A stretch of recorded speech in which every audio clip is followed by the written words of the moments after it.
Welcome to day 26 of our Romans journey, and I hope you're getting quite a lot out of this. I'm super excited to be going through this book, and there is, again, so much to unpack. I'm especially grateful to be bringing today's devotion, which has to do with one key phrase that Paul talks about: no one, anything but the debt of love. And we live in if you're watching this in Australia, we live in a country with a lot of freedoms. And one of the things, though, that we don't necessarily talk about is actually the freedom toward our obligation. And one of the ways that this has been phrased is that true freedom is actually to be exactly who and what we were created to be and do. So for Adam, his true freedom was actually being exactly who God created him to be. And we're reminded with Adam that he also had a limitation that God put on what he was supposed to do.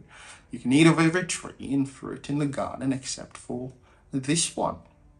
And there are limitations that we have to face, and so we generally do not like to have limitations on our lives. We don't like to be held back by things. I think that's one of the markers of some of the societal stuff that's going on. We don't like to be held back, and so obligations are looked at, and commitment especially is looked at something that can be broken whenever one party doesn't really feel like upholding that part of the men. But actually, a better way to look at this, and when Paul is starting to talk about one another and the obligations that we have towards one another and the humility with which we need to be approaching each other, is to think about this in a covenantal sense, which is that we are not just in a contract agreement, but I have tied myself. I'm literally, when you hurt, I hurt. And so the body metaphor he uses quite a lot there, which is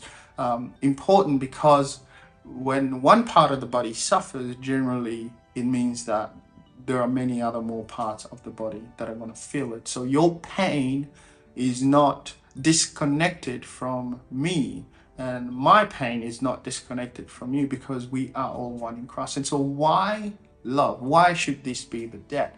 Well, it depends on what you're going to be placing your effort, your intention, and your energy towards. Love never fails, it says in Corinthians. Love remains. It's going to stay forever. And so what are you going to invest your time into?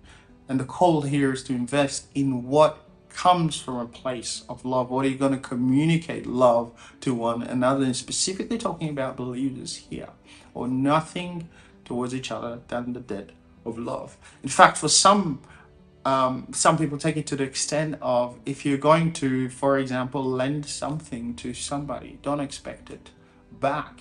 I think Jesus said something about that. So here's a call to you to re-examine, all of us, to re-examine our lives and look at where we have held other people, we have held things from other people, or we have held love from other people, or where we expect something in return for the investment that we've placed in other people. And go to God and ask him, how can I, just like you, give freely?